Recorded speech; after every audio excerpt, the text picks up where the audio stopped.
Então hoje nós vamos ter a aula 2 sobre a Primeira Guerra Mundial. Na última aula, vamos iniciar obviamente com uma revisão, como temos feito todas as aulas, e na última aula nós falamos basicamente do contexto que levou à Primeira Guerra Mundial, sendo este contexto pautado no neocolonialismo, ou seja, nas disputas pelas novas colônias formadas na África, principalmente pelos locais que forneciam matéria-prima significativa para as indústrias. Depois, movimentos nacionalistas como o pan-eslavismo, o pan-germanismo e alguns momentos de crise, como os Balcãs e territórios ocupados que feriam o nacionalismo ou a ideia nacionalista de outros locais. E falamos do estopim, a diferença do estopim e da causa, né? O estopim que gerou a desculpa necessária, vamos dizer assim, para que fosse deflagrada efetivamente a guerra, né? Então, o assassinato do arquiduque. E falamos também de como foi um jogo de war, vamos dizer assim, aonde cada um utilizou a guerra para invadir o espaço e o território que lhe cabia. E a partir daí, eu terminei a aula com uma imagem e pedi para que vocês fizessem um fórum de imagens sobre guerra e principalmente usando uma frase para falar sobre isso. E é muito interessante quando a gente começa a ver as definições de guerra, de que na verdade a guerra, numa forma bem geral, ela não traz vantagens para quase ninguém.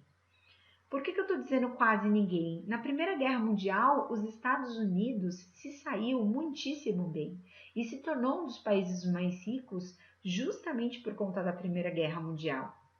Mas a intolerância ou mesmo a brutalidade de tudo isso. Existem inúmeros filmes que retratam guerras mundiais, Primeira ou Segunda Guerra Mundial, e é tão chocante ver a quantidade de mortos, a forma como eles são mortos e a falta de humanidade. Então, tiveram alguns posts que eu comentei que foram no horário de aula e eu fui falando justamente isso. O que leva o poder ou mesmo disputas territoriais por ter matéria-prima, para ter mais dinheiro e assim se ter mais poder? Porque que tudo isso sempre está acima do humano, do que é o ser humano, do que é salvar a vida humana, do que é preservar a vida humana.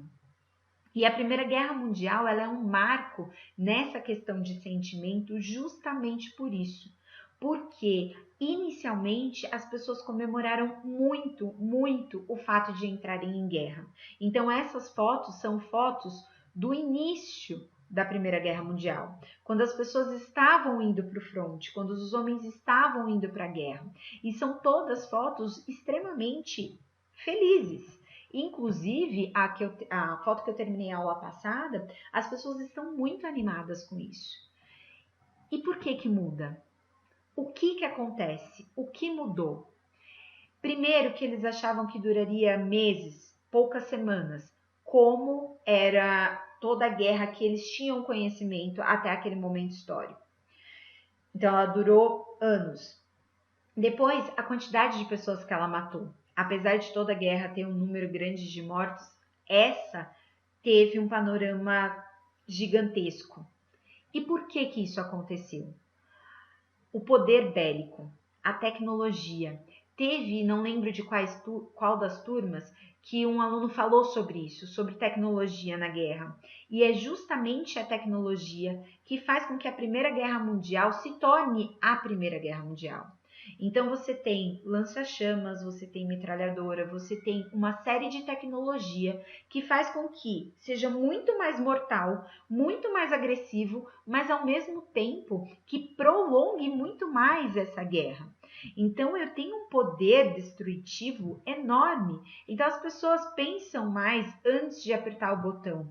As fases dessa guerra, elas vão demorar para se passar de uma a outra, justamente porque as pessoas passam muito tempo arquitetando e planejando. Eu tenho porta-aviões, eu tenho submarino, eu tenho uma tecnologia nunca antes vista na história, naquele momento.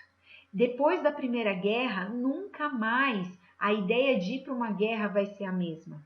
A expectativa, essas pessoas felizes, isso vai deixar de existir quando eles se dão conta do tamanho, da agressividade e do tempo que essa guerra vai durar, certo? Dito isso, vamos entender quais eram as alianças que existiam na Primeira Guerra Mundial. Nós tínhamos, de um lado, a Tríplice Aliança, formada por Alemanha, Áustria, Turquia, Bulgária e, até um momento da guerra, Itália. E, do outro lado, a Tríplice Entente, formada por França, Inglaterra, Rússia, Bélgica, Sérvia, Grécia, Japão e Estados Unidos. E, em 1915, a Itália, que muda de lado. O que temos que saber muito bem e deixar muito claro com relação a essas alianças? Elas não foram alianças formadas durante a guerra. Essa data que está aqui do lado é o ano em que essas alianças foram formadas. Então, elas são alianças comerciais. Elas foram formadas para conseguirem se apoiar comercialmente e assim se desenvolver melhor.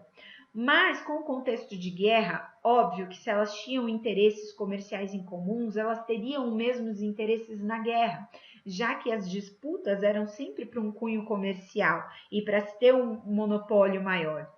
Logo, essas alianças que eram comerciais migraram automaticamente para alianças de guerra, para alianças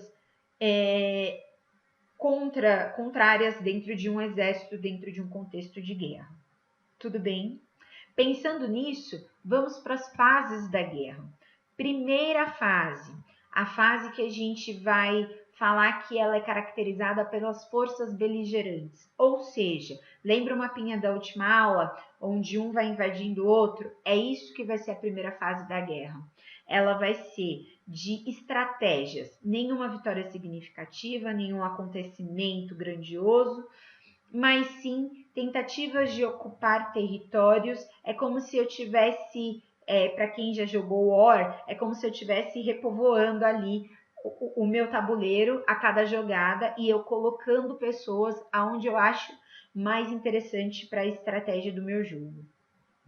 Segunda fase. Essa fase é muito dolorosa, porque é a fase da guerra de trincheiras. Então, a ideia era garantir o meu posicionamento. E para que eu garantisse meu posicionamento, eu abri um buraco no chão, literalmente, e os soldados viviam ali por meses e até ano. Até um ano, não vou falar anos porque não é verdade, mas de meses a um ano, morando dentro de um buraco. Essa fase passou, a guerra passou por uma fase de inverno rigoroso em alguns territórios. E eles ficavam enfiados dentro desse buraco para garantir que a posição deles, para garantir que o exército inimigo não fosse avançar. É surreal e desumano pensar o como esses soldados ficavam ali, o como isso era difícil para eles. Tem um filme que eu vou falar daqui a pouco, que ele vai mostrar o como os soldados não aguentavam mais estar ali nessa guerra. A Guerra das Trincheiras, essa segunda fase, foi uma fase muito dolorosa. Eles então permaneciam o tempo todo aí, sempre um vigiando, porque quem quer que saísse da trincheira era morto, né? Se você saísse da trincheira, o lado inimigo ia te matar, e se alguém do lado inimigo subisse na trincheira, também seria morto. Esse filme, Feliz Natal, ele é um filme que ele foi todo inspirado em cartas escritas pelos soldados no fronte de batalha. E é isso que vai ser a tarefa desta semana para vocês. Fazer uma carta, como se você fosse um personagem de guerra. Não necessariamente você está na trincheira, você é um soldado da trincheira, mas você pode ser uma enfermeira que estava ajudando, ou mesmo uma mulher que estava trabalhando na indústria bélica. Enfim, você vai ter que criar dentro de um contexto real, ou seja, dentro de um período de guerra, você vai ter que criar uma carta ficcional. Essa é a tarefa desta semana. Esse filme, ele é inteiramente inspirado nas cartas que os soldados deste fronte de batalha em específico mandaram para os seus familiares, contando que na noite de Natal, numa trincheira onde tinham escoceses, alemães e franceses, eles fizeram a ceia juntos. Então, um dos soldados começou a cantar, e o outro soldado escocês acompanhou com o instrumento. Ele subiu, saiu da trincheira e não foi morto. E pelo contrário, todos os soldados saíram da trincheira. E eles não só saíram, confraternizaram naquele momento, tiveram a ceia de Natal juntos, como também começaram a avisar uns aos outros quando a trincheira seria bombardeada. Como que isso acabou? Primeiro, eles começaram a identificar uma ausência de combate, de avanços nessa trincheira. Depois, eles abriram as cartas e viram que, neste período, eles estavam em paz. Eles se deram uma trégua e compartilharam da paz e da amizade entre eles.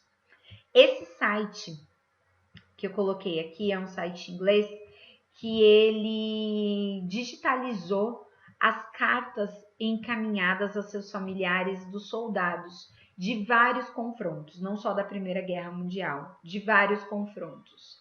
E eles podem ser inspiradores para vocês nessa próxima tarefa. Bom, terceira e última fase da guerra, a entrada de outros países na guerra. Então, é nesse momento que a gente vai ter os Estados Unidos entrando na guerra e a Rússia saindo justamente por conta da Revolução Russa, que nós vimos como último assunto das nossas aulas.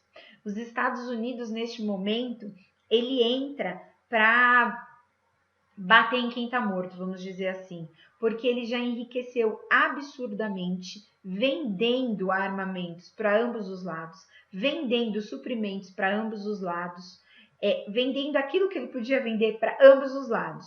Mas agora ele, financeiramente, muito bem, fisicamente, no sentido do seu território não ser palco da guerra, muito bem estruturado. Então agora ele dá um ultimato, como se fosse uma jogada de xadrez mesmo. E ele entra decisivamente no processo da guerra. Certo? Bom, espero que vocês tenham entendido. Qualquer dúvida, me procurem. Todas as instruções dessa tarefa da carta vai estar descrito na tarefa, e mesmo assim, se caso vocês não entenderem, é só me procurar, ok? Qualquer dúvida, qualquer coisa, estou à disposição. Um beijo, até a semana que vem. Tchau!